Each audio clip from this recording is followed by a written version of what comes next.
evening, everyone, and welcome to the Board of Selectmen meeting. I just want to first congratulate our hometown heroes that we honored previously at our special meeting. They are Eunice Kelly in recognition of her contributions in her memory, Dominique Avery for her contributions for Bridge of Flowers, Tourism Committee, and a number of other contributions. Fran Gauthier for her work, in addition to annual screenings, her work on Jack Bannon's Turkey Trot, Red Cross Bloodmobile, Simsbury Community Farm, and the Food Cheer Truck, and Brad Mead for his contributions serving the town on Charter Revision, Zoning Board of Appeals, Planning Commission, and for his leadership in the Boy Scouts, where he was honored as one of the top 54 Scoutmasters out of 44,000 Scoutmasters across the country. So congratulations to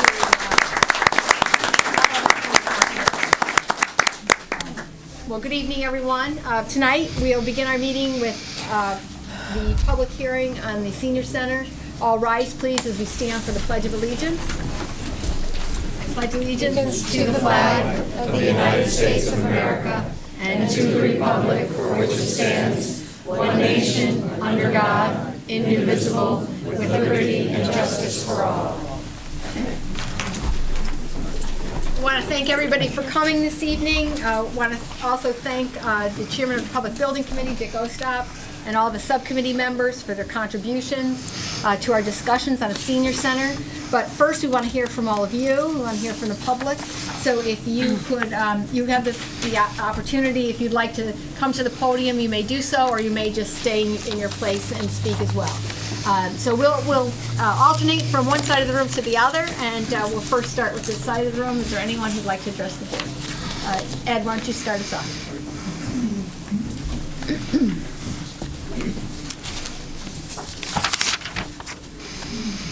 Good evening. Ed Lamontagne for George Street. It is not my intent to offer an opinion this evening as to the location of a new senior center or a renovation to Eno, nor is it my intention to offer rationale as to the need for expanding the current senior center. Rather, I'd like to look at the long road that brought us here tonight. Back in 2009, the Town of Simsbury Aging and Disability Commission published a survey regarding the need for a new senior center. In 2010, the Ensign Bickford Foundation issued a challenge that they would match up to a total of $175,000 for the design and construction of a senior center.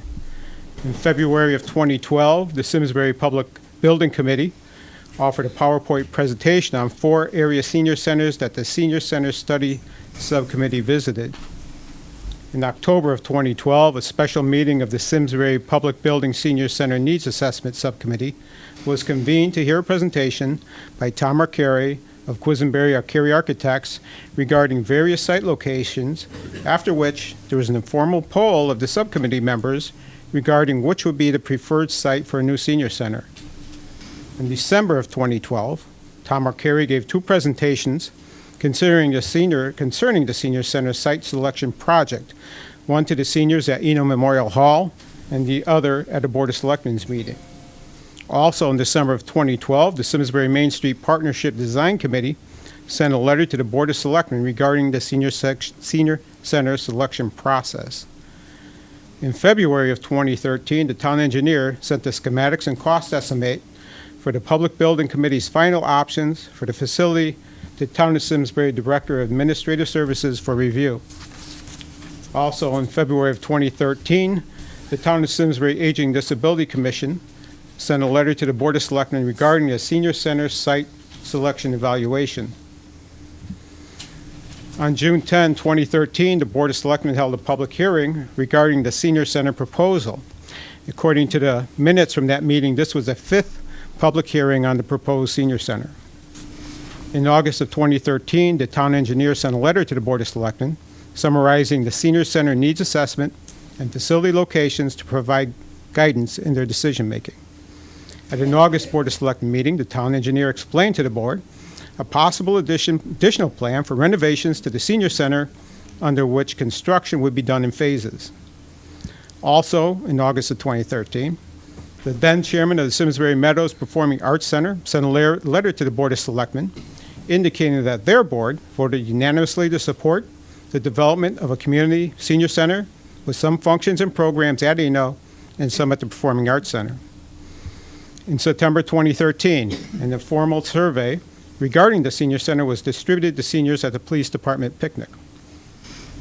In January of 2014, at a bond commission meeting, the governor announced approval of $204,000 for the Simsbury Senior Center.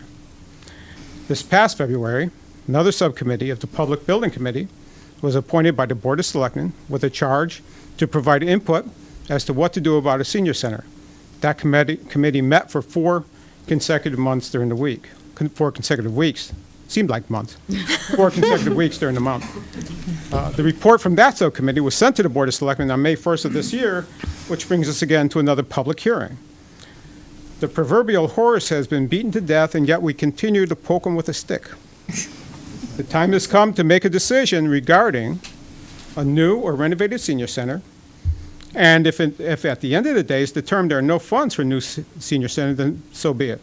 But a decision has to be made nonetheless. We owe it to the seniors, not only in this room, but to the seniors who will be using the center 5, 10, 15 years from now. I thank you for the opportunity. Thank you. Thank you, Ed, for that excellent chronology. I won't have to repeat that now that you've done it, so thank you. How about this side of the room? Yes.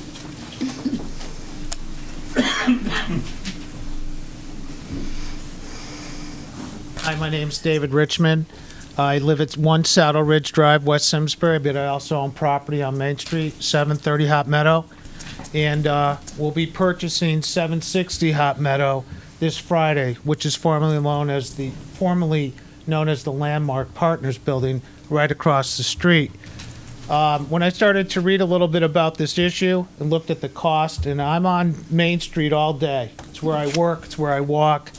As far as location goes, seniors need to be downtown.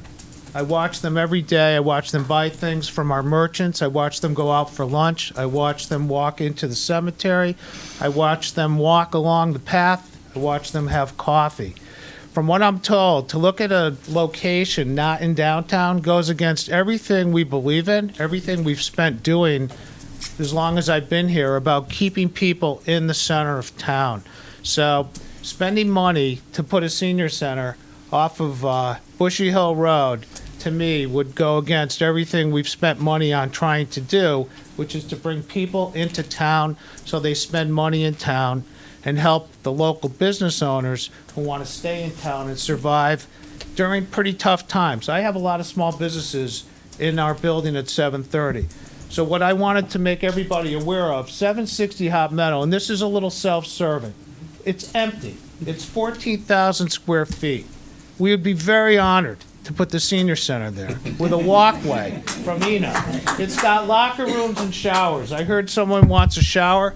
It's there. Is that a donation, Mr. Richmond? It's not a donation, but there's a discount available to independents. But in any case, there is opportunities, and no one's even, called us and wanted to look at that as an option, but it's there. It's in town. There's parking. So use the resources you already have versus going off and building something off of Bushy Hill Road, which, to be frank, will never really be what this town's all about, is keeping you guys downtown to take advantage of the resources we already have. Thank you. Thank you very much. Back on this side, anyone on this side? Yeah. Hi, I'm Lynn Crane, I live on 4 Weatherly Road. I would hope that the location of the senior center would be decided by a vote by the town's residents. And after spending all that money we did to preserve the Ethel Walker land, I do not want any kind of development on that land. I agree the senior citizen center should be downtown. After somebody goes there, they can swing by the library, pick up some books, they can do their banking, pick up a prescription, get their groceries, post office. It's all here, and I think that that's what this town needs. Thank you. On this side?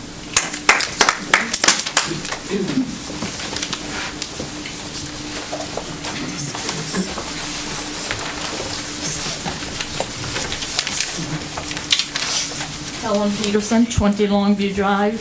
Good evening. I usually try to speak to you or discuss anything with you from a written text.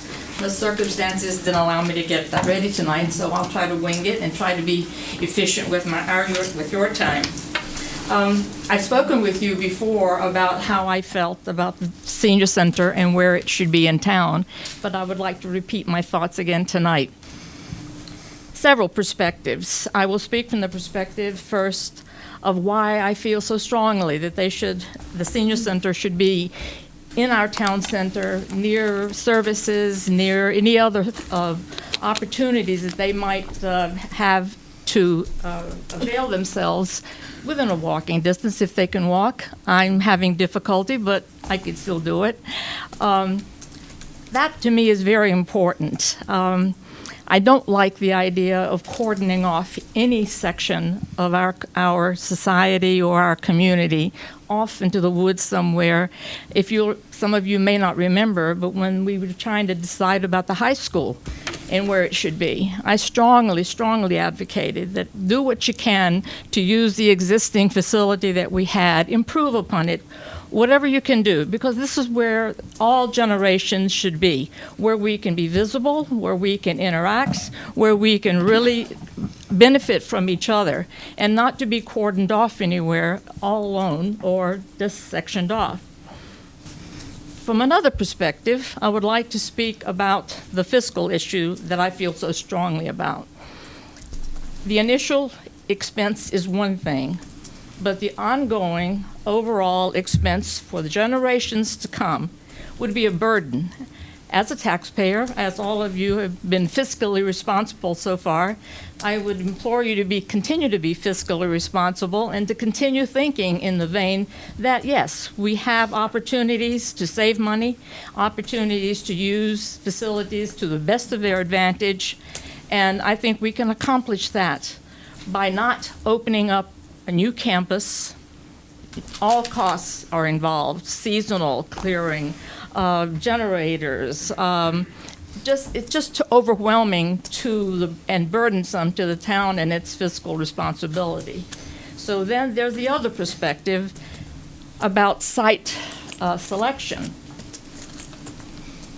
I think that I would respectfully accept the hard work that the subcommittee has put forward to you, and I would look to them for guidance to say, be sure that the town, the municipal facilities are available to seniors, whether it be programs or services, and how we do that then becomes the discussion of a larger community. And we've had those discussions over the years. We've talked about it during the plan of development. We've talked about it during the first charrette. We've talked, and even in the first charrette, I think there's a page 5, there's a picture and a reference to the best use of Eno Hall and to expanding it would be for the senior center. The second charrette, again, we've had those discussions overall in the community. And I try to inform myself and try to form my opinions, not just personally as a preference, but try to listen to the greater community where that discussion has taken place and draw from that what the site should be. I would like to add a little postscript, if I may, about the parcel at Bushy Hill and Stratton Brook. Historically, I've been here 55 years. That was my first foray into trying to consider how we consider our land and our resources. The citizens that got together and preserved that piece along that corner were looking to the aquifer issue and trying to preserve it for the natural resources. But we've come an awfully long way since then. We've learned so much more since then. And as we have acquired pieces of land for the town, for the preservation of our resources, we have to consider the fact that some of these pieces are not really protected. For instance, at the time that we purchased that particular piece, the administration, for whatever reason, qualified it and said that it should be possibly part of it, 35 acres or whatever, should be used for schools. So therefore, you looked at that piece of land as a possible site for a building. But as we've learned so much, and as we are standing here today, we have really done well as a community to be stewards of our land and our resources. And I think we have to be careful. That piece should never have any kind of building put on it, ever, for any use. And I would like to just, the postscript is also that as a town, we have to look at all the land that we have acquired, and we are in process.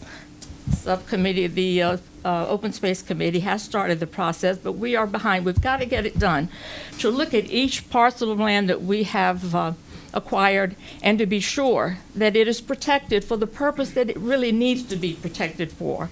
And there are so many pieces there that's another subject, another night. But I just wanted to bring that up as a precaution as you go forward and you're thinking about these issues, that should be considered. Thank you again for listening.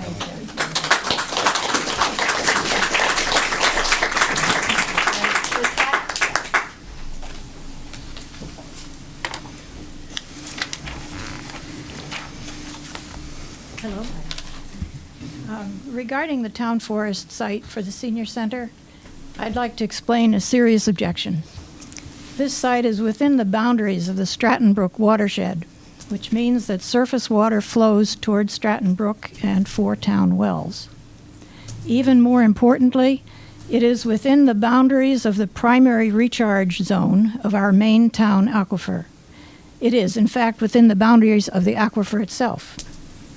Characteristics of this particular aquifer make it especially susceptible to pollution leaching from the surface. For example, its porous sandy soil allows water and dissolved chemicals to move relatively easily from the surface into groundwater beneath the surface. And the coarse soil particles are not effective in removing pollutants by filtration or adsorption. Also, this aquifer is not covered by an impenetrable layer of rock or clay. Polluted water can flow directly down into it. Where do the pollutants flow once they are in the water under this site? In general, groundwater tends to flow towards the discharge points of the aquifer, regardless of the direction in which the surface water flows. In the Stratton Brook aquifer, the main discharge points are Stratton Brook and the 4 town wells near it. It is also important to realize that the point of origin of pollutants does not have to be very close to the wells in order to pollute them. In general, within an aquifer, the further the point of origin of pollutants from a groundwater discharge area, the deeper they penetrate into the groundwater system and the larger the area ultimately affected. The Senior Center project is planned to cover at least 2 acres. It can be expected to produce a variety of pollutants, such as toxic substances from logging and construction machinery and its maintenance, toxic materials from construction and maintenance, oil, grease, leaking automotive fluids, de-icing materials, etc., from parking areas, cars, roadways, and their maintenance, pesticides, herbicides, and fertilizers from lawn and garden areas, potential leakage of wastewater and sewage from pipes. This is something that should not be put on top of an aquifer. The Stratton Brook aquifer is among the most precious resources that we have in Simsbury. It is all too easy to take it for granted, but that would be a serious mistake. It would be far wiser to let the healthy, dense forest that is already on this site continue to do what it has been doing for many years, and what we, without it, couldn't do nearly as well, if at all. Keep our water clean. Thank you. Thank you. If we could just have your name for the... Oh, sorry. Sue Brockwitz, 10 Pinecrest. Sue Brockwitz, 10 Pinecrest Drive. Thank you so much. Thank you. We'll move on to the site. Yes. Anita.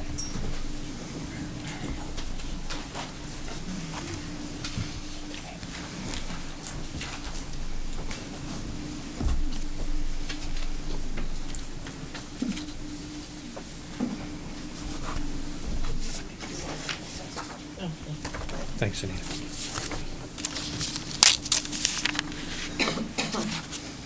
My name is Anita Mealard. I'm live at 57 East Weetog Street in Simsbury.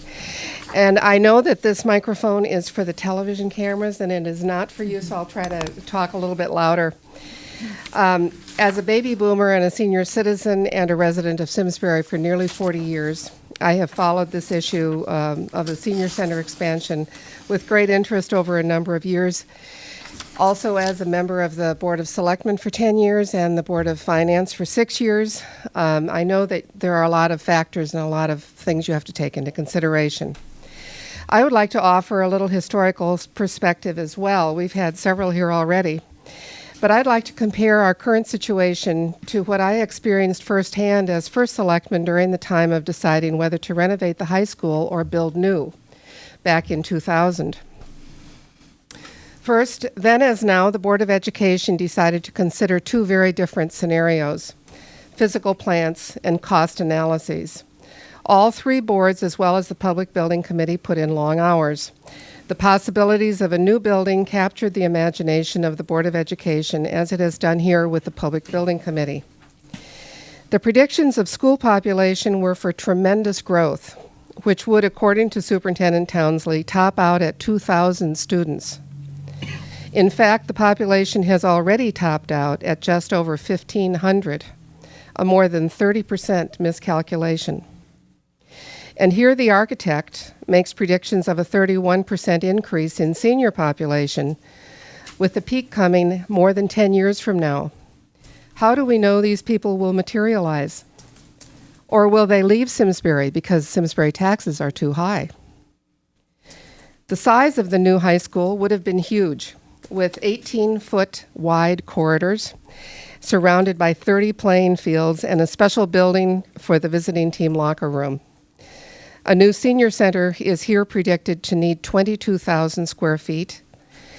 But from a study that we discovered that was done of towns similar to us in size up in Massachusetts, we found that those towns typically have centers of 14,000 square feet. Minor changes to Eno would easily give us that much space. Both a new high school and a new senior center would duplicate many, many services already offered by the town at taxpayer expense. In fact, we did not need any new playing fields for the use of our athletic department. And why do we need 500 square feet of a library room with a library right across the street, a library which, by the way, was itself overbuilt? Multiple rooms for a medical clinic, but we now have 2 new medical buildings in town. We have the VNA here in town, and other things which are on the list of needs which I question, are they really needed? No solution was presented for dealing with the old high school building being left behind, and none is presented for a greatly reduced usage for Eno Hall. Currently, the senior center inhabits the daytime and everything else the evenings in Eno Hall. But how can you say that that usage will not change if all of the daytime uses are removed? No realistic predictions were made for the effect of either building on the operating budgets of the town. We've been given an estimate for utility costs, but what about new added employees who will have to run all the new programs for all the new space, including a waitress for the cafe, for instance? I knew the new high school project was doomed when the parents of middle school children began telling me that if we passed it, they would have to leave town because they could not afford the taxes. Middle school parents, the ones who would most benefit from it directly. We have been told that the cost of the senior center fits into the capital improvement program guidelines given by the Board of Finance. But is there anyone here who believes that this major expenditure will not affect our mill rate, driving out more of the seniors it is meant to serve? You know, Simsbury is not growing. In the last 2 censuses, we have had static population. We're not growing. Our tax base is not growing. Our businesses are finding it difficult to grow. Of course, a lot of this has to do with the recession that we're still stuck in. I just don't see how we could, in all truth and honesty, take on such a major new expenditure at this point in time.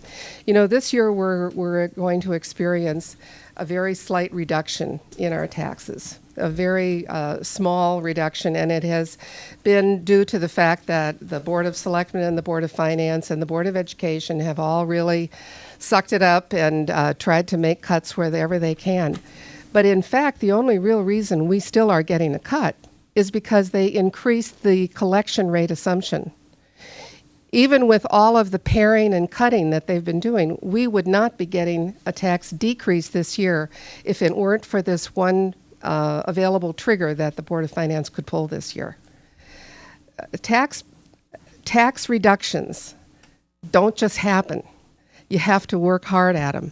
And I think this is something that we've got to work a little bit harder at.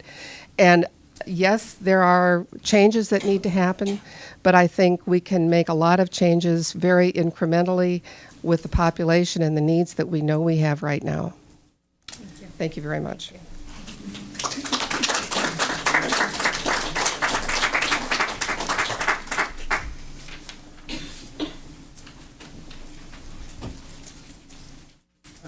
Good evening. My name is Dave Baer. Thank you for going before me, Anita. I couldn't have brought up many of those items that you have, but I got some practical advice here for the senior center that we have. I have spoken with many of the fellow seniors at the, and the majority want to stay at the Eno. We have an obligation to do what is right for the people of Simsbury. It's easy to want. We can take care of these wants without breaking the bank. We're going to have some real tax problems losing to Hartford, and I'm not really sure if Big Y is coming to town or not. Usually they have a sign up about a year before they come to town. I do know a lady that works in the office for Big Y, and she said that it's not for sure. So let's hope that happens, because we need them.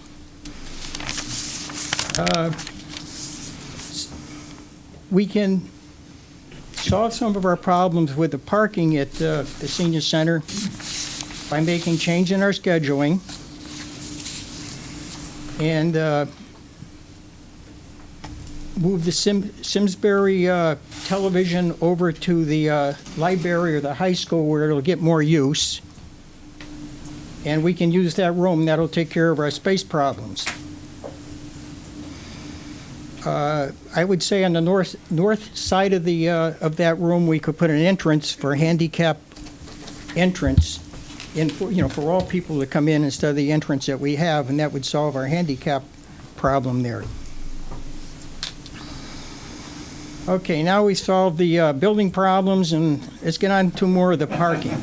I spoke to, I know Lisa's mentioned this to the town engineer, and I spoke to Tom Roy about it too, about putting parallel parking in on the Railroad Street across from the True Hardware. We could pick up, I counted them today, I think we could pick up 18 to 20 parking spots there. And also, we have two sidewalks over on the Weldon side, Station Street. We could go down to one sidewalk. The sidewalk would be next to Weldon Hardware. And we could put in more parking on the opposite side of the street, across from the old water company. We could pick up 8 or 10 parking spots there. And I think that would help. And like I say, most of us want to stay where we are, and I don't really know why we can't do what we have to do for a lot less money than $6-8 million, whatever. And I agree with all these people that have spoken before me. I think they did a great job, and I have to thank Anita, because she really brought up some issues that were in my mind, but I didn't know if I should say them here tonight or not. Thanks, Dave. Thank you.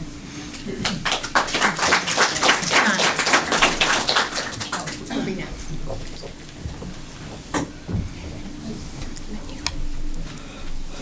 John's going up, but I'll stay back here and speak. First, I think it's important to thank and congratulate the committee that worked so hard, so diligently on this endeavor. what I criticized 2 weeks ago at the Board of Selectmen wasn't criticizing the people, the amount of work that they did. It was the parameters that I'm afraid they were given that said, tell us what you want, tell us what you need. I too, like Anita, read the list and was somewhat appalled about the workout and the need for a library and a 100-seat amphitheater. I don't think it was meant that that's what we need. I think they were directed to say, give us your wants list, and then let's see what can accommodate that kind of, what facility we would need to accommodate that. The second thing is, I think they were only given, look at what town owns, not what we might own, what we might lease, what opportunities might arise down the line. I know they looked at Central School, I think it was. The school board never got back to them, so that sort of fell by the wayside.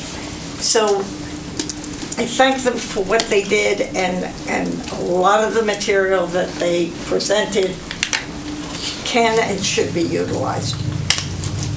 What I had a problem with too was the amounts of the surveys. You mentioned how many public meetings we came to. I said tonight to this lady sitting next to me, it feels like Groundhog Day. I've been here before. I've said it before. I've heard it before. And we keep saying it, and we keep coming back, and we keep doing it. I've been in town 47 years. 36 of those 47 years, we have been discussing the senior center. I am now well over the senior opportunity. And here I am saying, we still don't have a new senior center. I happen to think we don't need a new senior center. I would simply address even the committee's report, their vote. As issued in the paper, there were 11 committee members. One abstained, I guess, from voting.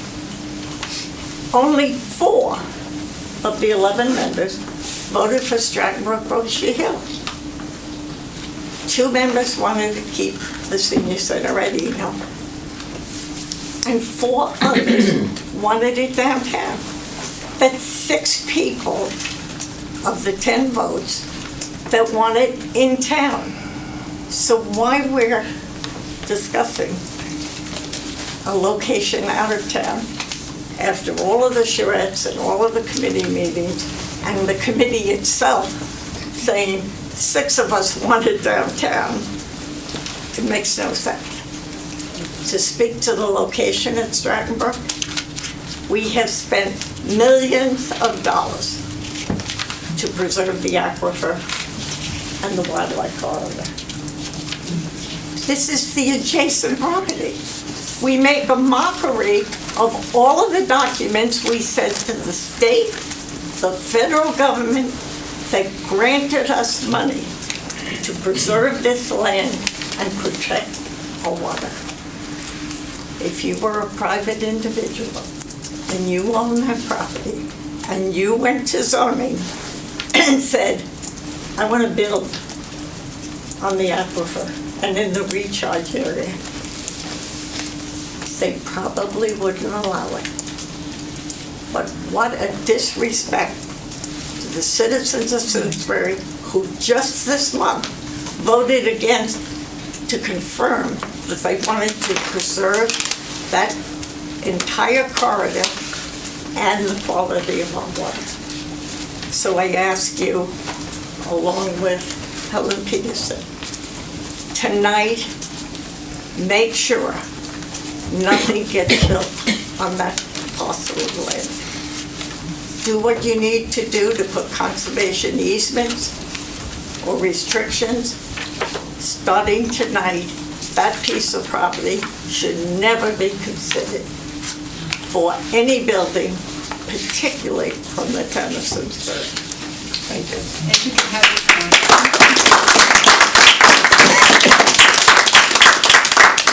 you just give us your name and address for the I'm record. sorry? If you could just give the clerk your name and address. 5 Marywood, Diane Nash. Thank you. And thank you, John.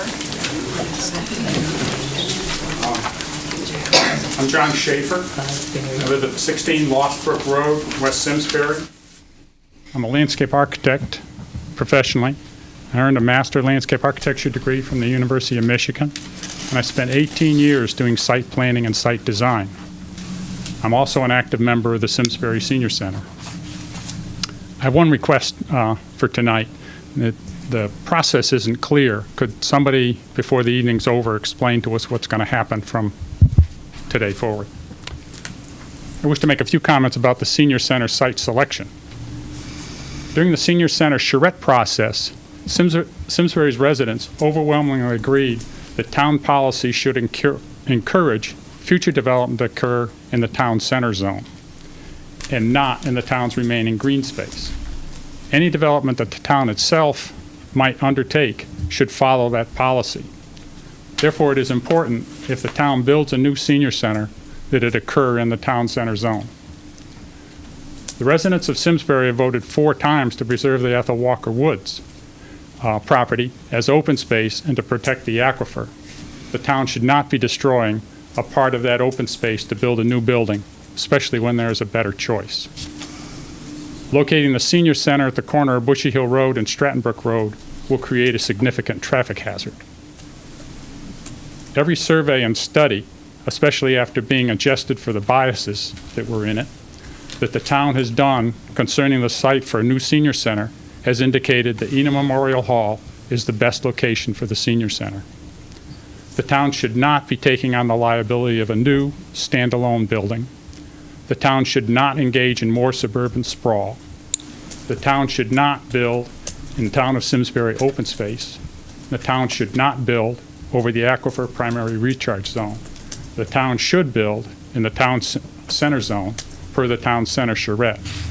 Based on the site selection criteria that the Board of Selectmen provided, the Eno Memorial Hall is the best place for the senior center. Thank you. Thank you very much. Thank you. Thanks, John. Thank you very much. Thank you. Hi. Excuse me. Ron Zappilli, 2 Powers Court. I'm here to speak in support of the subcommittee recommendation to secure a new facility for the seniors in Simsbury. As chairman of the Simsbury Housing Authority, serving the elderly and individuals dealing with disabilities, I understand the senior point of view. Similarly, being a commissioner on the town's Aging and Disability Commission provides an additional perspective. Simsbury expended strong efforts to preserve open space. Witness the Ethel Walker property purchase as the latest example. Expended resources and has been recognized as a bike-friendly town. Has expended the network of services to individuals and children dealing with disabilities, whether it be autism, MS, or other health-related issues, and has done all of this, and likely more than I've mentioned here, with the support of town residents and its senior population. I believe it is now time for the town's senior citizens to have their turn. A senior center that is safe for senior citizens, that is, 1 floor, easily accessible by car or dial-a-ride, whether that senior lives in Town Center, Tariffville, Weetag, Simsbury, or West Simsbury, and has the amenities that address the new senior requirements of internet connectivity, Wi-Fi, etc. The Senior Center Subcommittee met, voted, and presented its report to the Board of Selectmen earlier this month. The indicative vote was to build a new facility that addressed the highlighted concerns of the seniors. The vote also indicated a preference for the facility to be located at the intersection of Stratton Brook and Bushy Hill Road on property already owned by the town of Simsbury.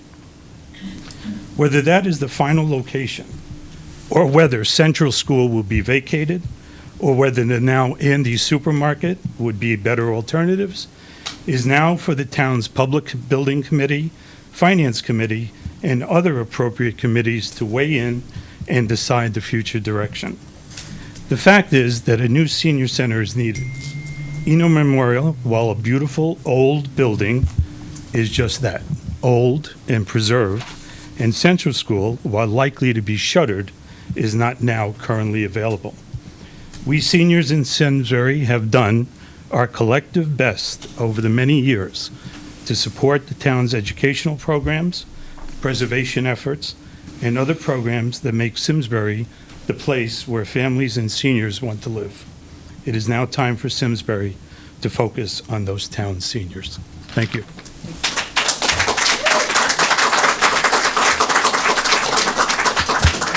Just want to clarify, Dick, are you going to do a No. presentation? No. My name is Dick Ostap. I'm at 14 Crane Place, and I needed to stand up very quickly for a couple reasons. Number one is I have been serving on two committees over the last number of years, but the Public Building Committee for 30 years or more. And just recently, the subcommittee that the Board of Selectmen asked to look into the senior center. And as I look around, this is the largest group we've ever had to discuss the senior center. Thank you for coming. Number two, I'm hearing remarks. I just want to comment to them before I get into the presentation I had originally put together. And that is to say that you need to know that the subcommittee, and they did a heck of a job, had a lot of so-called streets to go down. Number one, we were brought up by the downtown committee, do not consider taking over any building downtown to get it off the retail market. You're going to take money away from the tax base. So the committee did not look at your building, which was, we had talked to Andy, and Andy was willing to talk to us. The committee said no, because we don't want to take it off the market. We talked to, and I'm going to list them all, the location called American Bank and Trust. They want to sell their building. We walked away from that. And there were some other facilities that we looked at, or were able to look at, that we walked away from. So you didn't want to take anything off the so-called retail market. We also looked very heavily at doing a lot of things at Eno, and there are some restrictions. Some of the restrictions required requirements from the Historical Society or from the Connecticut Historical Group. And we went there with some designs. They came back and changed our design. And if you go through some of the stuff you saw, all of you saw it, you'd see that we had large additions to Eno, but we had to cut back because the Historical Group in Hartford said, sorry, you can't do that to the historical building. Okay? I can go on and on and on. And cost is a major concern of ours as well. And to be very frank and very honest with you, a new facility somewhere, a new facility, if it were built as a pre-engineered building, one story, one floor, with all the necessities you need, would be cheaper than doing any renovation or additions to the Eno. How much I love the Eno, and believe me, I'm born and raised in this town. Many of you, I look around, probably didn't do some of the things I did at the Eno. back in the days of the movies, okay? But there were a lot of things that went on at the Eno, and I enjoy that building. And can it be used publicly for a community center? Yes. I'm sure there's a facility right here in this building that should not be in this building. That would be great to be down at the Eno. And I go very quickly and point you to the rear building. The Simsbury Probate Court should not be here. It should be at the Eno Memorial Hall. Okay. Okay. You talk about the TV station. Yes, the TV station, as a member of the Public Building Committee, had always thought that was going to go into the Simsbury Library. Unfortunately, when the library addition, a new building was added onto, we wanted to move the Simsbury TV there.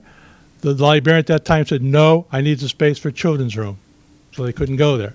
So, I mean, you talk about all these things that have been bringing up tonight. I can come back to you from a committee side and say they were considered. They were looked at. And the aquifer, they were looked at. But when it was looked at carefully, and I don't want to get into details, but it was very, very made clear to us that the size of the facility and where it was going to go would not have any effect on the aquifer. Now, I can't say it would or wouldn't. Believe me, I'm not there, okay? But I would also say that at the end, there were only 9 members of the committee present the day we had to take a vote to present to the Board of Selectmen. And of that 9, someone mentioned numbers. Yeah, there were 4 people that said they wanted a new facility, and when they said where, they said Bush Hill, Stratton Brook. if you really sat down and talked to them one-on-one, do they really mean it? I think they just wanted to see a new building. I think most of us wanted to see a new building somewhere downtown. And they always talk about doing some work at the stage, with the stage, adding on a partial over the building there and using it half there and half at the Eno. So there are all kinds of ideas floating up. But I think one of the key things that the committee decided or wanted to do was to have a survey or a public open meeting. And this, believe me, is one that you're attending that's been the most. But they also recommended that maybe a survey should be sent out, whether it be done by phone or whether it be done by mail, to all the members of the town of Simsbury, or at least get a wide view of that. And that was recommended to the Board of Selectmen. And I highly encourage that should be considered before the committee moves on any further. And I'll get back later with some detailed stuff, but I just wanted to comment on some of the comments that were made. Thank you.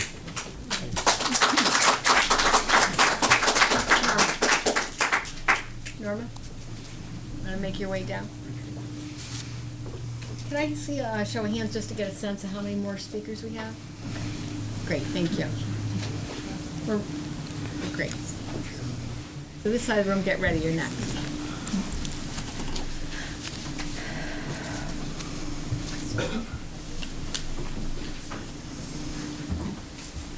My name is Norma Savadio. I live at 10 Sagamore Drive here in Simsbury. As a tax-paying senior and as a member of the Senior Center, I question the need during these uncertain economic times for a new senior center. We have a wonderful senior center in the newly renovated Eno Memorial Hall in the center of Simsbury, near where, according to the charrette developed by Simsbury residents, retail and residential development will occur. The residential development, it was believed, would house many seniors who would be able to walk to Eno, the library, and other local businesses. Eno has 3 floors, an elevator for anyone to reach each of these floors, an entry ramp for those who cannot enter the building via stairs, lots of miscellaneous rooms which provide space for whatever programs the seniors need. I have seen a tentative plan for an addition to Eno, and it will provide better wheelchair access as well as other amenities. I have questions. Have any studies been done regarding the usage of the present facilities? I have been in Eno many days, and unless leaders of programs keep a daily count of their programs, it will be difficult to keep an accurate count. 2, has the present usage outgrown the facility space? Or is there miscellaneous unused space which could be reconfigured to meet any unmet needs? I know that the meals program seems to need more space, but temporarily 2 seatings could be done, as meals are warmed in the kitchen, not cooked there. 3, have seniors younger than me, seniors in their 70s, 60s, and Simsbury residents in their 40s and 50s had an opportunity to express their thoughts as to their needs in their future for a facility to be used in their senior years? You know, my children and grandchildren are growing up in different times, and their ideas are not the same as those of my generation. What a horrible error could be made if we do not address the concerns of all future users of a senior facility. Let's not put the cart before the horse just to have a new building needing new staffing, additional upkeep costs, while we already have a wonderful building, which will be in the center of our downtown community as we see the results of the center plan coming into fruition. I'm sure additional changes can be made to the Eno area to meet any senior concerns or needs, and will meet whatever codes are necessary to accommodate the senior population. and I thank you very much for listening to me.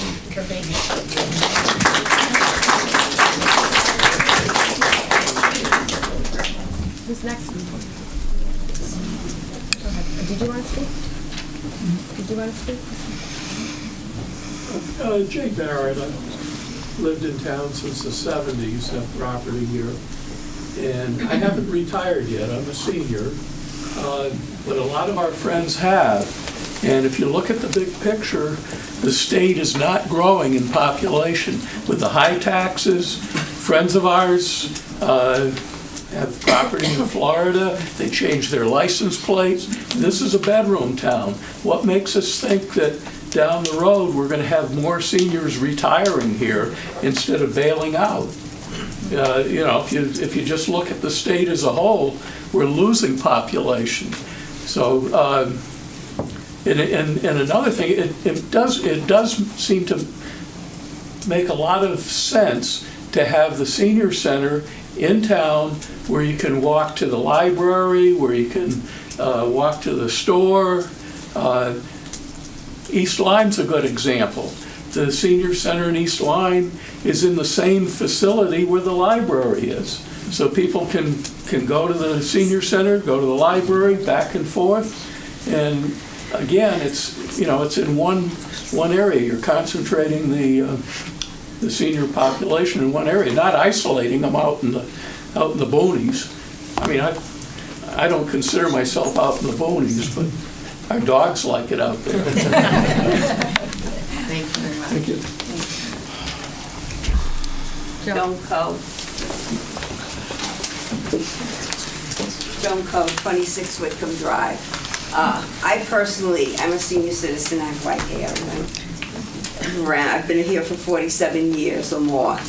And so I've seen all the things that we voted for and all the things that we had, and we were asked that we had to have an airport, and the airport would only cost us $200,000 a year to maintain, and we'd have all these things, and we didn't need it, we didn't want it, and we studied it to death, and we didn't get it, thank God, and this is what's going on. I speak to people all the time, and I say, what do you think of living in Simsbury? You want to retire, going to live in Simsbury? They say, no, I can't afford it. I cannot afford to live in Simsbury because the taxes are too high. People are going to South Carolina, North Carolina, Florida, everywhere, but Simsbury. We're not getting this influx of people.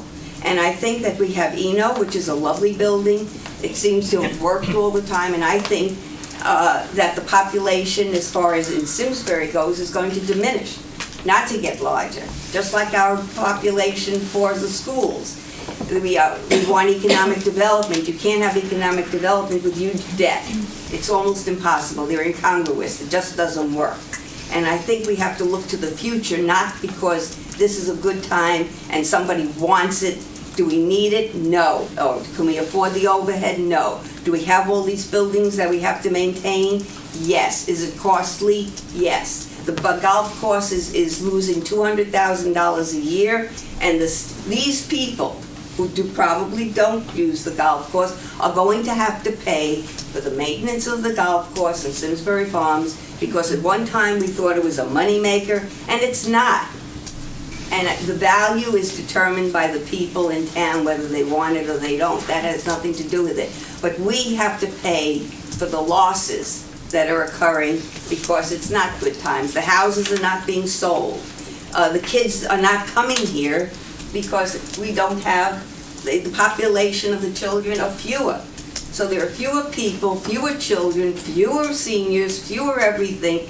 We don't need to expand. We have to keep what we have and do the best with what we have and try to make it work.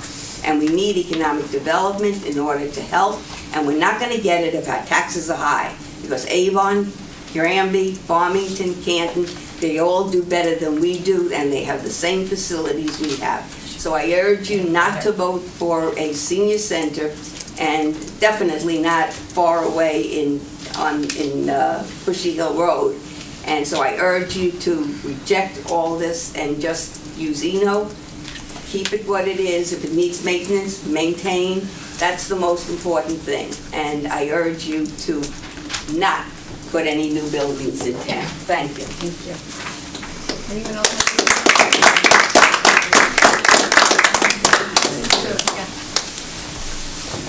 And then Don, you're next. Stephen Arzik, 119 East Sweet Dog Street. Long before 2009, Kirsten Griebel and I had approached Don Romano about talking about a new senior center, and we had come into the Board of Selectmen and done a presentation on it. And what we had done is Kirsten and I had gotten in the car, we went to Wallingford, we went to Glastonbury where Muffin and Bob fell in love with Kirsten, and then we also drove by Plainville. And we went into all the facilities, and we were like, holy moly, look what these towns have. And we had been given like a $12 million price tag. We had said at that time, not that this is the best answer, but if at that point you could get preschool funding, put preschool on one half of the building, put the senior center on the other half of the building, the bricks and mortar would have been paid for by the preschool funding. And we had calculated out with the various different funds we had found, we had gotten the price down to like $2 million with all sorts of different funds. So it all takes a little bit of creativity. I know the Board of Finance is kind of eking on this. If you go to other towns and see what they have, you'd be embarrassed for our town. Glastonbury was amazing, and I know that these guys have worked hard and gone to see other facilities. I think this is a discussion we need to be having. I think that somebody just needs to sharpen their pencil and figure out how we can get this paid for. I was caregiver for my parents for 13 years. In the beginning, before I had to be a caregiver, they used to go to the senior center together and spend a lot of time. As I saw my mother age and go to the senior center, it wasn't as easy as for her at Eno. My mother only had a third heart function from when she was 65, a third. And she couldn't breathe going from downstairs to upstairs in the summer because of the air conditioning in Eno. Eno's a beautiful building. It needs to be utilized. But I think it's only fair that we find a way to find funding and work hard at it. It took Kirsten and I a good probably 2 weeks to come up with all the different things that could pay for it. At that point, there was minimal interest at the board. I'm glad at least it's on the table. I really think that if you look at it, I understand people's concerns about the Bushy Hill site. I think that it needs to be a site dedicated so that it's flat. I think sharing it with the Performing Arts Center is foolish because they're going to want to use it all the time. It's not fair to the seniors. They should have their own dedicated site. Glastonbury had rooms where you could play pool. They had a woodworking room. They had a craft room. It was astonishing to me. And on the wall was all the different contributions and everything that they had been able to get. They have a full facility where you don't just warm up food, they cooked food there. And the reality is that they had tons of volunteers. And we had listened to all of the senior directors and what they had to say. And we should quite frankly be embarrassed as a town because I think we squeeze the seniors into a little place. I understand the tax concerns, but there are ways to wrap your hands around that and really get the thing funded. And I'm glad it's on the table and I think it needs to be discussed, but I hope that after this, it still continues and we just don't say, okay, well, forget it. We're not going to look at these 3 sites. There needs to be like another option. We had talked about the site behind Fitzgerald's. Everybody's saying, well, it's going to take away from taxes. Well, you know what? Any place you're going to put it is going to technically take away from taxes. But it is what it is. And seniors make the town better. They're going to go out and they're going to utilize the town. And they're going to actually, go to lunch and do various things. I spent a lot of time in the senior center because my mother was kind of glued to my hip for her last, since 2007. And so I was at the senior center with her a lot. And, which kind of makes me pathetic. But anyway, I was there with her and I witnessed it and I'm like, they deserve much more than this. So if there's any way you guys can think about it, I'm more than happy to sit down with everybody and go over everything we did. Maybe the preschool's not the answer, but there's other things you can do creatively to get it paid for. And there's got to be another site available that they can have as their own dedicated site because it's not fair. Thank you. John?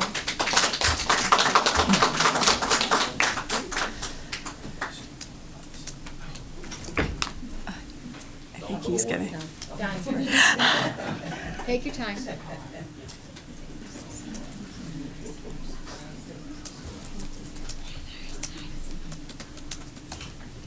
My name is Don Zaylor. I'm at 1 West Street. Let's begin with this old chestnut of the aquifer, okay? Has anybody ever looked at the map of the aquifer? The speakers that have come here before me, do you really know the boundaries of the aquifer? Yes. Okay. For the people, oh, come on here.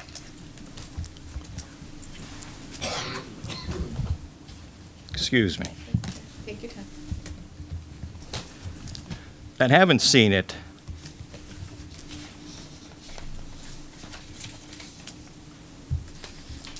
this is it, okay? Now, one of the speakers said, well, we're worried about fertilizer, et cetera, et cetera. There are houses here. This is all building in here. And do you know where the senior center would be located? Right here. And there's a big X here, okay? It's right on the edge. It's not going to hurt anything. This here is the main recharge center right here. Longview Drive comes right up to it. Is it polluted? Are you drinking your water? Have you read Mr. Sawicki's memo of August 18th, 1913? 2013. I was gonna say, we've been at a long time. Been retired a long time. Good pension. Good pension. He's a town engineer, retired. I don't know if he's still here. Yeah, actually, it's. Okay. He's napping. Here's what he said.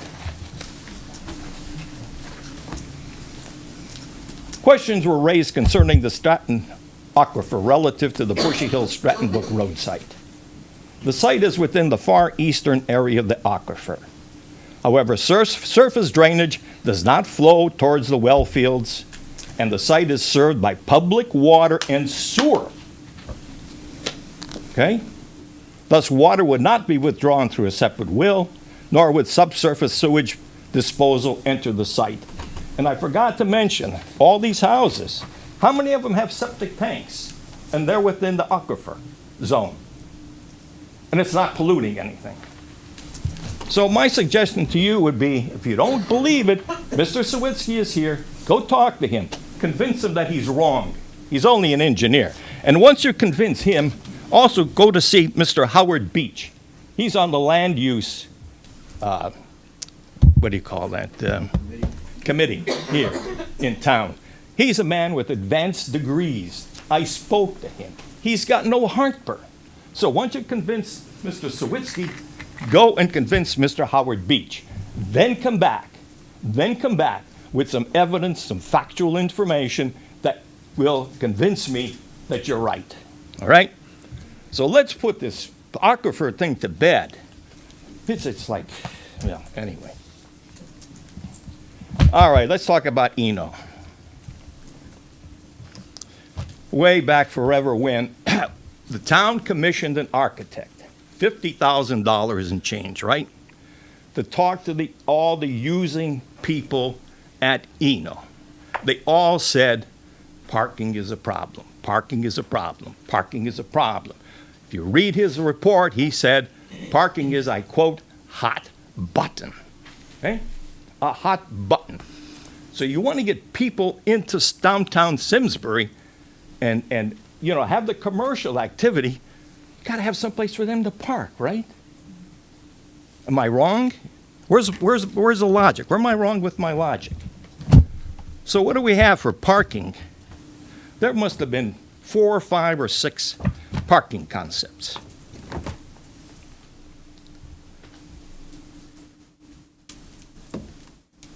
Well, here's one. The most recent. 51 spaces and 2 spaces for handicapped. How many spaces do we have for handicap parking now at Eno? 4, right. So is this a step forward? Is this what you want to do? Bring your senior centers into town, not have any parking, and especially for the handicapped people? And you told me that Eno is a lovely building. Here's what it's going to look like. Fort Knox. And if you looked at the website and looked at some of the drawings in there, there's one drawing that had a lot of dots and stars, gold stars and everything. Those represent areas that are either have accessibility problems or historical site problems. So you're not going to just walk into Eno and make it work. Here's another.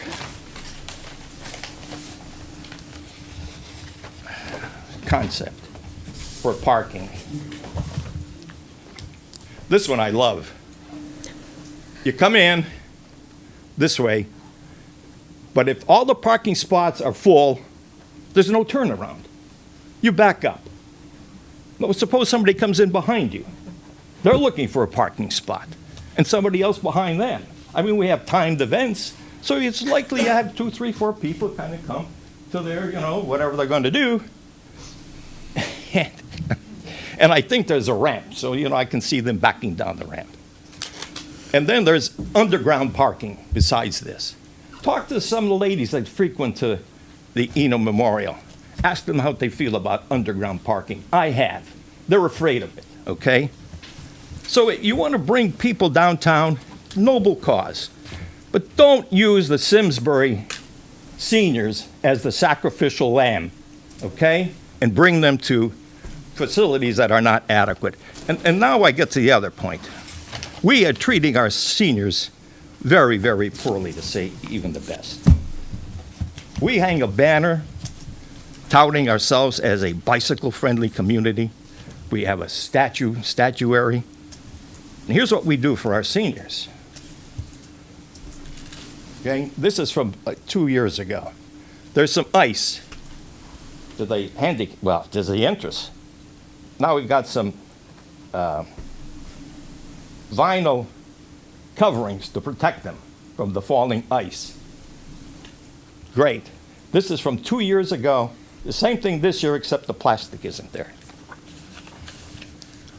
Now here's the handicap parking spot, full of snow, right? Handicap parking, 4 spaces, one's gone. Up until just recently, there were no handicap bathrooms at Eno. Senior Center, no handicap bathrooms. Tell me about that. What do you think? Are we treating our senior citizen correctly? I finally implored, right? Anyway. I agree. So finally, they put in 2 bathrooms on the main floor. So I said, hey, look, people are downstairs. They use bathrooms, don't they? So if they have to go, they go around, push the elevator, better plan ahead. Get upstairs, find the bathroom, and away we go. So, I finally, let's get one downstairs. And I said, well, okay, let's do that. Well, they took the partition off of one of the bathroom stalls, and it sat like this for a year, okay? Well, nothing there, just empty. So come on, let's get going.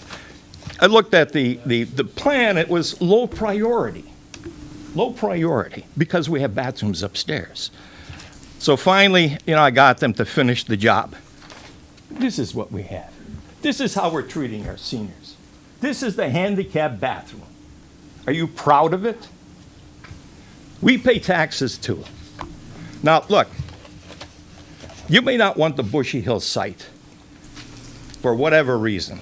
But, when you talk about taxes, you can't just in the abstract say, hey, we're going to build a senior center so there's going to be a tax impact. Sure, there's going to be a tax impact. But look at other things. Maybe you could reduce the school budget. The school population has gone down. I'm not sure that the school budget has gone down. So maybe there's some savings there, maybe somewhere else. I don't know. That deserves a special study that's over and above what we're talking about here. What else do I want to say? I think you said pretty much everything. No, there's something else. Well, Can I come back? have more pictures. Thank you, Don. Thank you very much.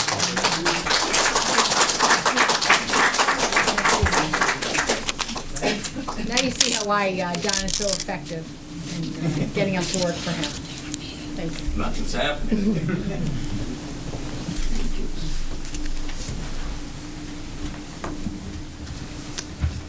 Hello, I'm Judy Schaefer, 16 Lost Road, West Simsbury. In 2002, I retired from teaching after many years, and I immediately signed up at the Senior Center.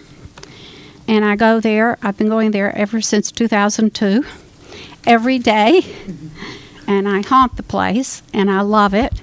I've met many nice people. The staff is great, they're supportive. And I love going to Eno. I have about 4 concerns. I'm concerned that an impartial professional did not prepare the needs assessment. Number 2, after the townspeople spent considerable time working on the town charrette, which concluded that the development should draw people to the center of town, this is being ignored. Now, I never before went downtown because I was oriented to 44. Now I go downtown every day.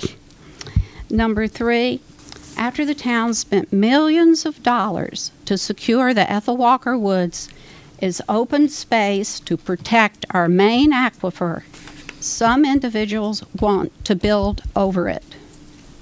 This is completely illogical. I think our credibility would be at risk if we did that. I urge you to take a look at the problems which have plagued this process recently. Thank you.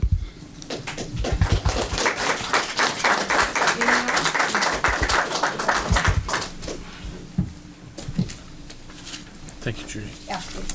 You want to pass I have 2 more speakers, and then anyone else who, I'm sorry. 3? Any other speakers? Just trying to get a sense of how. I've got one. 4. 5. Great. That's plenty. 5 more. People. Maybe. 4 yes, 1 maybe. Thank you. Patricia Fisher at 185 Bushy Hill Road. As the property owner adjacent to the proposed site for the senior center on the corner of Bushy Hill and Stratton Brook, I have raised my family at 185 Bushy Hill. For personal reasons, and I have to address those first because they are of utmost importance to me as a mom.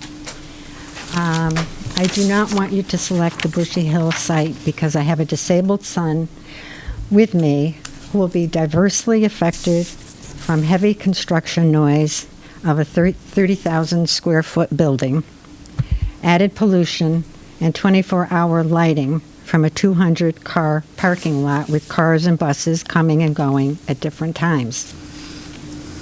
My septic system is on the border of the proposed site, and I've had no problems with it.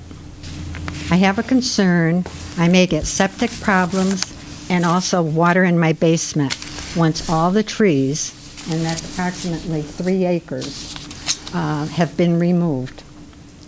The topography of the land will change drastically, and the buildup of rainwater in the intermittent brook may cause flooding to my septic and also to my basement. Will the town of Simsbury be responsible for correcting these occurrences? Was an official traffic survey completed for Bushy Hill and Stratton Brook, and did it also include the dial-a-ride for seniors and their frequent large bus trips to casinos and other parts of the state?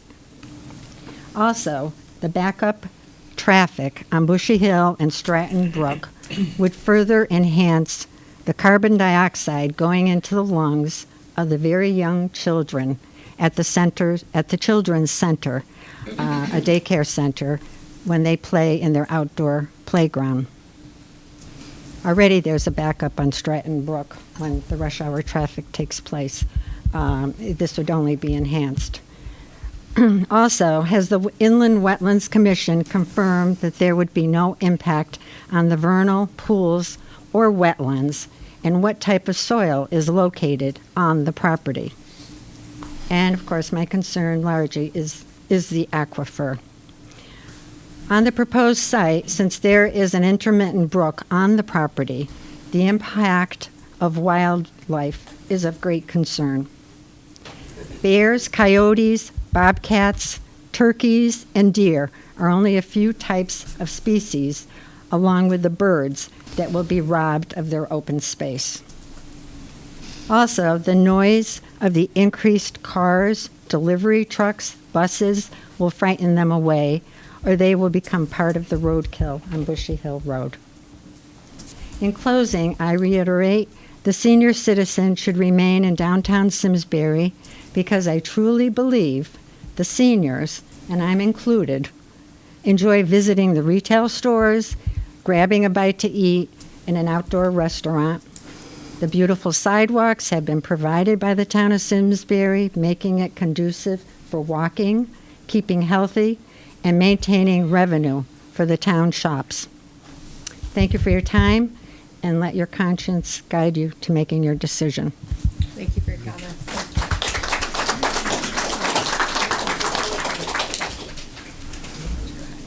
Oh, and then second. Oh, so that's okay. No. Go ahead. Go ahead. You're already up. Okay. Pat Carpin, 24 Worcester Road. My father was born in Terrafell, and I was born in this area also, although we moved around in the service and came back here in 1961. I have had my business for 38 years, and I work with many, many seniors. And many of the seniors that come into my shop, I help with walkers, wheelchairs, canes, and various, help them get in and out. I see them park in my parking lot. I also go to Eno, and I help out at Eno. And I see people that are trying to park, and I can tell you one thing, don't make a parking garage for seniors, because they will not be going round and round in a parking garage. Number two, to me, the best thing, unfortunately, is you should move forward, not backwards, because one floor for seniors is much better than going up and down into different areas. Especially, you have one elevator. If you are on the third floor and there's a fire and they shut the elevator down, anybody that's on the third floor that's handicapped is going nowhere unless somebody carries them down the stairs, okay? And they have no way of getting out unless they are on the bottom floor. And like I said, for seniors, you should have one floor, not more than one floor, to have their various activities. Because most of the seniors that I see, even though some drive, they have a very hard time walking. And that is if you park in any of the parking area that's behind Eno right now, if you have to park down below, there's many of them, they can't walk up that hill. They can't make it up to the senior center. So my idea is to move forward. On the survey, I had suggested at one time, unfortunately, monies have been spent already, to purchase at Wagner Ford's, where it's flat, and it would have been close to the center. Most of the people that use the senior center do not walk out of the senior center and go to different areas in town. They either get in their car and go somewhere. They can't walk that far. So that's my idea. New senior center. I hadn't planned on speaking tonight, but I've heard several things. I too have also heard little comments in the audience. Arlene Sipilli, 2 Powers Court. I have heard several comments in the audience here that they can't walk up the hill, so parking is definitely an issue. I worry about Eno as a safety factor also. If there's a fire in there or somebody or some other event happens, I think the town is leaving themselves open for big lawsuits on that part. and the surveys. I'm also on the committee, the Commission for the Aging and the Disabled. We've sent out many surveys, done lots of work, and gotten very few surveys returned to the commission. So I don't know what the problem is there, but we've certainly tried to do our best there. And I would like to make a comment on something that somebody said about the East Lyme Senior Center. It is a fabulous place. I think it's a great model to build on. However, where is it located? It's located probably the farthest distance from the center of town that there is. You're right. It is. But farther it's in away. the same building with the... It's a great place, You're no correct. question. But we don't want to mislead anybody that it's right in the center of town because it's far from it. So that's all I have to say. Thank you. We pay taxes down there too. I know, so do we. We got a couple more speakers in the back. This is the first time I've attended, and it's an interesting discussion. It's an intergenerational discussion. You know, I have boys that are complaining about how much money I'm going to cost them when I get older. So it's interesting. You know, just in terms of. Oh, I'm sorry. Becky Latimer, 5 Spruce Lane, Weetown. It's interesting in terms of framing the discussion. You know, we say we're embarrassed by our senior center. Somebody else has a lovely senior center. And we would like our senior center to be as lovely. And you have to go back to basics and question. I mean, that's a philosophy we taught our children not to engage in. If you see something that's bigger and better, you don't necessarily have to have the best and the most beautiful and biggest and best. I feel badly that seniors are feeling forgotten and they're feeling neglected, because I don't know many people in this community who don't respect their seniors, don't respect their parents. And I think to be throwing that argument out and throwing it at our elected officials is not really fair. Seniors have a lot of demands. Their lives are now, and my life becomes very consumption-oriented and very demanding-oriented. It's not convenient to park if you're a senior, not right in front of the door. Well, there's only one front door to most places, and if you're saying you have to park at that front door in order to have a convenient parking place, then it becomes amazing to think of the resources that have to be available in order to meet all the needs. And so I'm raising issues that are difficult and they're not pleasant to think about, because you're thinking about parsing out resources that are limited, and people always want to consume unlimited resources. It's not fair to say that to the community, well, you're going to have a lawsuit on your hands because people are going to be stuck on the 3rd floor. I would say the community then should eliminate any chance of ever being sued and close down the whole center. I think if you're setting yourself up for a lawsuit, then I question the value of the entity. So these are tough issues, and I would say the conversation should be framed honestly. Thank you. Thank you. Any final remarks before we close the public hearing? We have people who haven't spoken. I just want to say, I don't think us seniors feel like you let us down, because you haven't. No. You people have done one heck of a job for us, and anyone that can stand up and say that we've been mistreated, let down, or anything else, they're out of line. Thank you.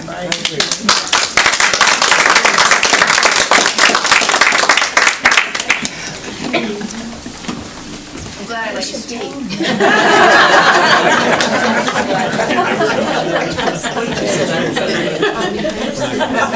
Laurel Lane. I'll be as brief as I can. It's been a long evening. I wanted to thank the committee members again for everything that they have done. Historically, the work that's gone into this and the research that's been done, the architecture, that has been laid out, everything that has gone into it.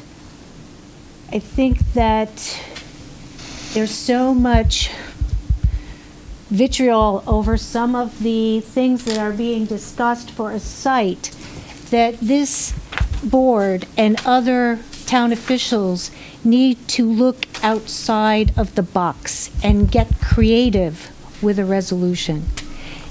It has been years getting to this point. It's going to be many more years before we have any change unless some decisions can be made to provide direction. So that's what I would ask of you tonight, is to look at your process, figure out what direction you can start to take to move this forward. Take the work that's been done, put it to good use. Take the feedback that's been provided and incorporate that into some creative, out-of-the-box thinking about a resolution for the senior center, for this town. My mother doesn't think she's going to live long enough to see a new senior center, and I don't think she will. Well, I know your mother. She's going to be fine. I hope she will. I really do. Yeah, more than 10 years. I don't participate in the senior center. I'm eligible for my age. I can be there. But I am looking forward to something new and different coming out of this multi-year effort that so many people feel so strongly about. The fiscal responsibility is part of it. I mean, you could do a single level structure on the back of the parking area behind Fitzgerald's out of storage containers that can be very creative and would not cost this town a lot of money. I pay my taxes as well, and I've spent a lot of time, brought my daughter back here to this school system on purpose because of the excellence of this school system. A lot of my taxes have gone into that school budget. I'd like to see some of my taxes towards the seniors that are here, with the opportunity to show some of the seniors that might be leaving our town that they might have a better reason to stay with the ongoing and continued support that you provide. Thank you. Thank you very much. Any final remarks? Edna? And Mona, you on the fence still, or what? Yeah. Do it, Mona. Edna first, and then Mona has to make a decision.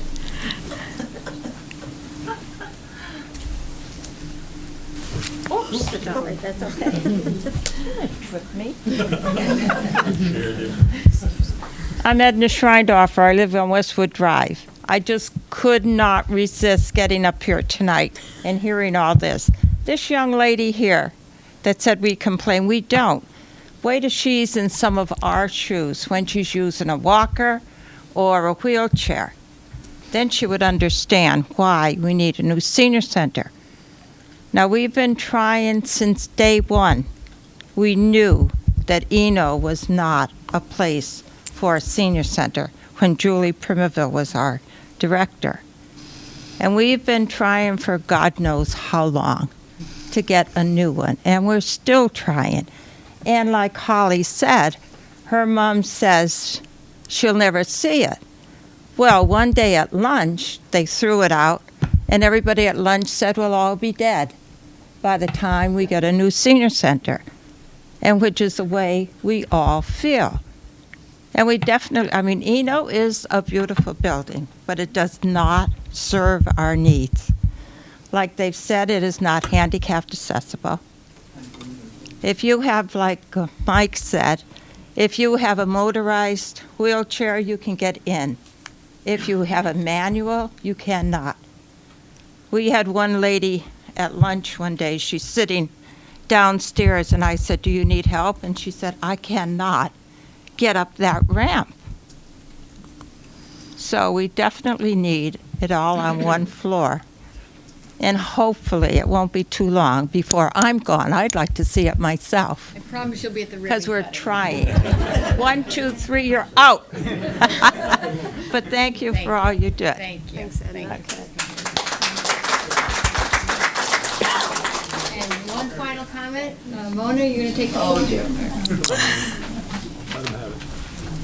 I love to talk, but not in a place like this. About 5.5 years ago, I was at the senior center, and Mickey LeCurbeck approached me and said, Mona, I think we're going to be starting to have served meals here, because we were the only senior center in a long range who did not serve meals. The reason why, because we can't cook to really serve a meal. So I said to her, you got to be kidding, I can't cook. And she said, you won't have to, because the food will be brought in. And so that's how lunch at Eno started, which was 5.5 years ago, which is very successful. And I am there every Wednesday and have been. Mary Ames, they call us the M&Ms, Mona and Mary. And it's the highlight of my week, and I spend a lot of time at the senior center. And through the Commission on Aging and Disability, a lot has been done through you, Mary, being so kind and saying whatever you need, we'll get it, which we have. But we're at that standpoint right now. And so, because I spend so much time there, it's like my home. So, being that it's my home, I would like to invite each and every one of you to come and have lunch with us, so you can see how we serve so well. The food is good. You have to make reservations because we only have accommodations for 55 people. But we would love to have you, and especially some of you have spoken. Have you ever been at the senior center? Have you ever been visiting there? Some of you come for exercises and then you go out the door. But there's a lot more that could go on that cannot go on. And so I invite you to come over anytime, and Kathy, our director, will be glad to take you around and show you around. So you're most welcome in our building at this time. Thank you very much.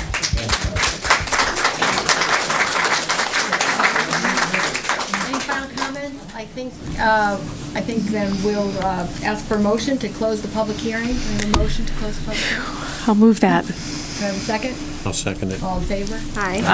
I just want to thank all of you for your comments. We're really honored that you took the time tonight. We've had more than an hour and 15 minutes of public comments with wonderful input, and it is on our agenda this evening, so I will be asking for a vote tonight on the next step. So I want to just thank you all for your respect, your comments, and really appreciate your time.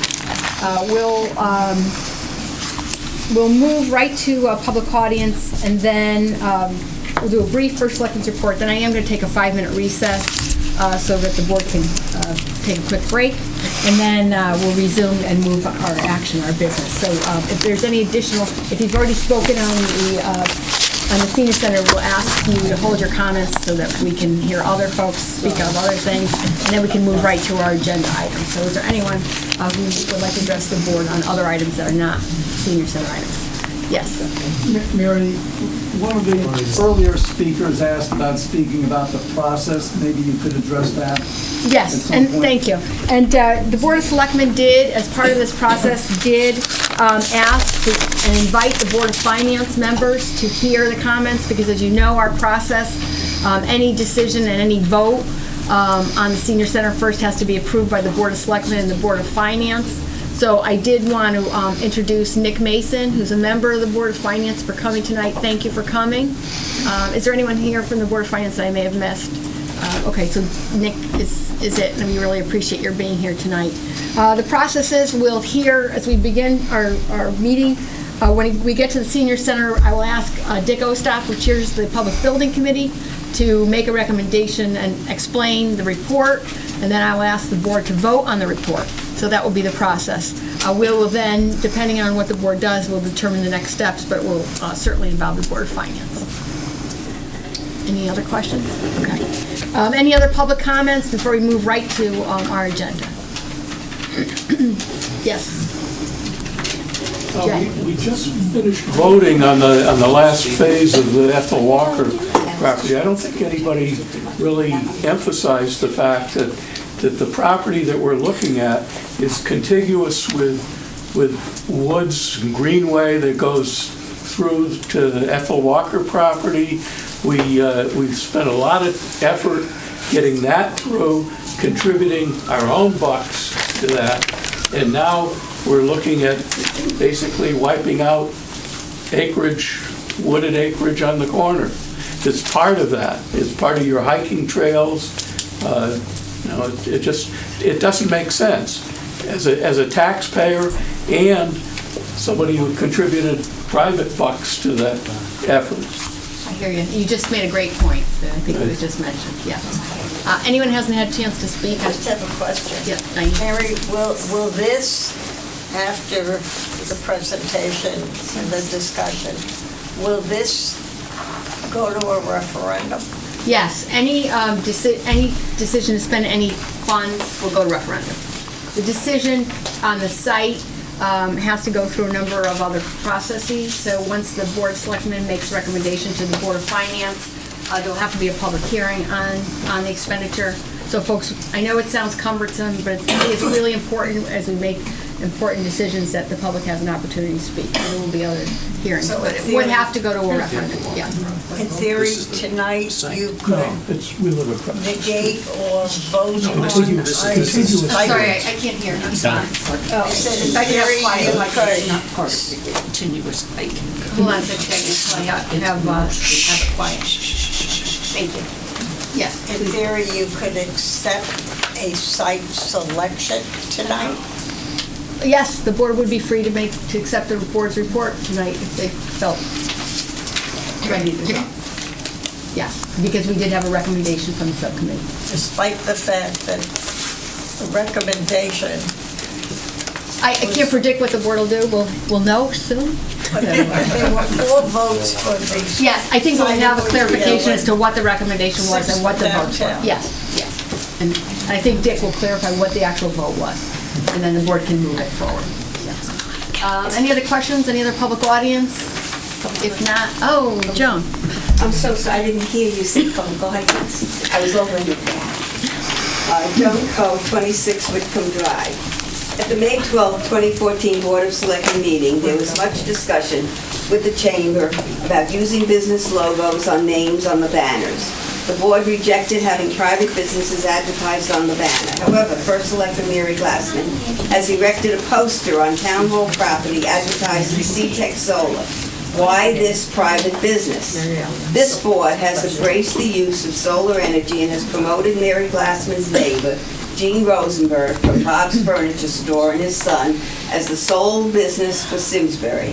It appears that the business address for C-Tech Solar is 28 Pinnacle Mountain Road, Rosenberg's residence, and 542 Hot Meadow Street, where they have a post office box at the UPS store.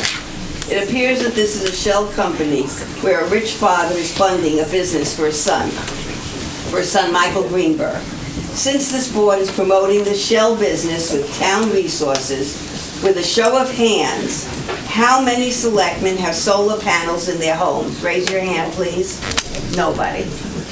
This is another hypocritical policy that this board has promoted. If it is good enough for town residents to make this expenditure, why not this board? Since the C-Tech solar poster does not meet the criteria for compliance with this board's policy, I would like to have it removed from town property and the permit canceled. During the budget process, I observed that funding the Simsbury Police Department was not a priority for this board. It appears from my observations the department is short on staff, using other town police departments doing traffic on road projects and ever-increasing organizational events with many participants. These police officers from other towns are not familiar with town roads and traffic policies, leading to long traffic lines and communication issues. It appears that there is a shortage in ambulance staffing, having the dispatchers asking for other town resources to provide transport to various hospitals without a delay in service. All officers in the police department are first responders and are able to provide immediate care to stabilize the patient until the ambulance arrives. But time is important. I was recently at the police department near the record room where there was a note stating the record department was closed until 1 p.m. A man, after traveling 1 hour to the police department, was panicked because he needed a report immediately to give to immigration so they wouldn't deport him. According to the sign, he would have to wait another half hour for opening. I called the department and someone was asked to give this man his report so he wouldn't have to wait and cause a serious delay. This was due to cuts in the police department. When office hours are noted at Town Hall, all departments should have staff to serve the public during published office hours. Cuts in the budget for public safety could have serious consequences. Public safety should be the town's first priority. During the police arbitration hearing on the police pension fund, it was noted that the town had continued to deduct money from the police officers' paycheck after they were fully vested in their pension year after year. All money was required to be returned to the officers out of the pension fund with 5% interest. Why the oversight? There was a lawsuit filed in Town Hall with a tax appeal from Dino Nobel Industries, 632 Hop Meadow Street, for a reduction of their taxes. Presently, they pay $11,049,500. It is interesting to note that Pullman and Hamley is the law firm for this appeal. First Selectman Mary Glassman's husband is a member of this law firm. Does First Selectman Mary Glassman have a conflict of interest? Any loss of money on this appeal will lower the grand list. Recently, there was a letter to the editor of the Hartford Courant with the headline, question, legalizing marijuana states, there are numerous studies in New York and New Zealand on the negative effects of marijuana. The substances could alter genes. THC in 1960 was about 2%, according to the Drug Enforcement Administration, and today the average joint is 12%. One of the studies in Columbia has documented some of the side effects: increased likelihood of cancer, impaired immune system, earlier onset of psychosis. Marijuana affects your brain. Should we be exploring a relationship to autism? No proven health benefits exist for marijuana. Last year, the DEA released this statement, quote, legalization of marijuana, no matter how it begins, will come at the expense of our children and public safety. It will create dependency and treatment issues and open the door to use other drugs, impaired health, delinquent behavior, and drug drivers. This will be First Selectman Mary Glassman's legacy. I recently called the Farmington Valley Health Department and asked if they were going to inspect the marijuana factory. I was told that all inspections will be under the direction of Consumer Protection Agency. The health department, with all their professional experience, is excluded from this process. What experience does Consumer Protection have in food preparation and dispensing medical marijuana? Recently, there was an advertisement in the Yankee Flyer for Digishot operators from Dino Nobel Incorporated, a leader in the manufacture of explosive products at the Simsbury plant. The manufacture of these blasting materials are in close proximity to the medical marijuana plant and the upscale residential community at Grist Mill Road. This blasting product is required to be transported as a hazardous material. Is this appropriate town planning? It is time for Simsbury residents to demand professional management under the direction of a town manager. All my comments will be on www.simsbury.com, and also you can read it on Simsbury Patch. Thank you. Thank you for listening. David Richmond, 1 Saddle Ridge Drive, and I wanted to compliment the Design Review Board and Zoning Board because we got our ramp approved fairly quickly, and I thought they did an awesome job, and I know they take a lot of criticism in the past, but the new board worked very well. Secondly, I think your comments If I could about... have your, just director, wants to make it. I think your comments about marijuana are so off base. My son is in Denver, Colorado. He's a master marijuana gardener. Does a great job, does not smoke pot. He provides a great service to many residents in Colorado who require medical marijuana. It's now recreational based.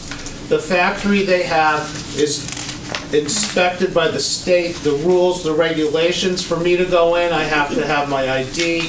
They take my picture, I sign in. So the misinformation that's been spewed at all your meetings about Mary Glassman's legacy, about being the marijuana capital of Connecticut is absolutely false. It couldn't be further from the truth.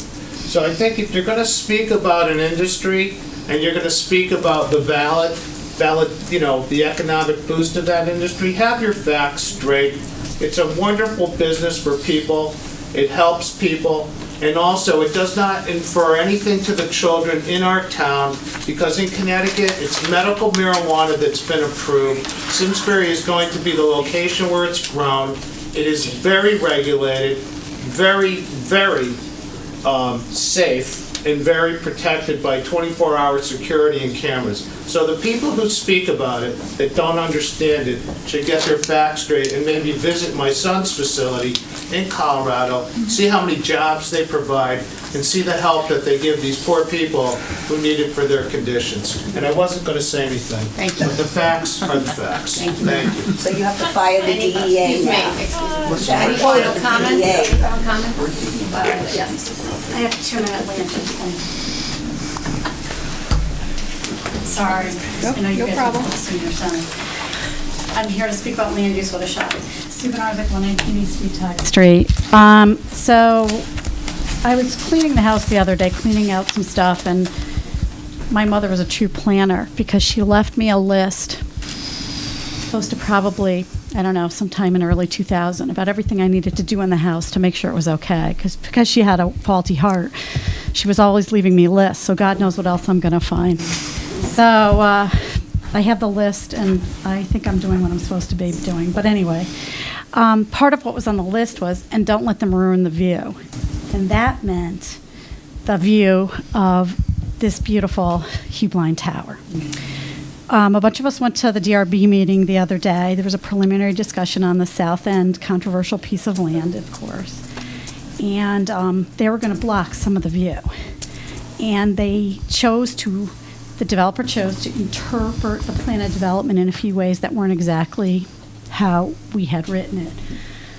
So I know that you guys are working on the zoning regs, and I think that from every email that I'm getting, you probably need to really tighten them up, and I think you need to have a public hearing sooner than later so that people can express their concerns, because I feel that this is yet again going to turn into, an ugly thing. If we could just, there's a couple of things that could be done to make it a little better process and not make it a repeat of what we had in the past. And the developers are always supposed to get everything they want, and we're not. It's supposed to be a happy medium, and there's a lot that's blocking the view. And it's ironic that Simsbury Celebrates is selling this painting with "Celebrate Our View." I just couldn't believe that was happening. And from a selfish perspective, I'm working at the wine store on Valley Fine Wine and Spirits, and just for fun for you guys, after we have all these discussions on the food on the senior center. The Food Network star executive chef Rob Leifer will be there Friday, June 6th from 4 to 7 to do a wine tasting and talk about food. So that's purely selfish, but great. Plug. Thank you. Anyone else? Thank you again for your comments. I'll move very quickly to First Selectmen's report. I have a couple of quick reports just to remind folks that the Simsbury Performing Arts Center kicks off their season on Friday, June 13th. There are a number of concerts, including we're getting close to the 20th anniversary of the Talcott Mountain Music Festival, so those tickets are available at SimsburyMeadowsMusic.com. The town has worked with the Wadsworth Athenaeum to provide a free open house. On Saturday, June 21st, the Wadsworth Athenaeum will celebrate an open house for all Simsbury residents. You can come in free of charge from 10 a.m. to 5 p.m. Residents are invited to attend. They can just show proof of residency, either a driver's license or an envelope or some form of identification, so you're all welcome. And finally, two more quick items. Just wanted to announce the Community for Care booklet. This is a parent's guide for the prevention of alcohol, tobacco, and other drug use. It's now available to the public, hot off the press. I want to thank the Community for Care Committee, Lisa Hebner and Woody Evans, who co-chair, and Cheryl Cook's efforts on that committee. And if you'd like copies, they're free They're at Town Hall, the library, social services, and they'll be distributed to all Simsbury students. So I want to thank everybody, high school students, for their efforts. Finally, I'm pleased to announce that we have received a $27,100 grant. The governor has just announced that Simsbury will receive a grant to cover our infrastructure costs for internet connection. Simsbury was very instrumental, and we lobbied for this funding through the Capital Region Council of Governments, and we have been chosen to connect to the Nutmeg Network, which will allow town of Simsbury to access a lot of other internet opportunities as well. So congratulations to Rick Bizzano and the Technology Task Force for helping us file that grant, and congratulations, thanks to the governor for that as well. Now we can move directly to selectmen actions. We'll approve the tax refunds. We'll take a 1-minute break, and then we'll be back. So if you could, couple-minute break. Okay, couple-minute break. But I would like to move right to our business. The first item is approving of the tax refunds. We have a total of $261.22 in tax refunds. These have been reviewed and are recommended by the tax collector. They need to be only approved by the Board of Selectmen. Thank you. Seconded. All in favor? Aye. Any opposed? The motion carries. We'll take a 2-minute recess, and we'll return to discuss the senior center. Make a run for it.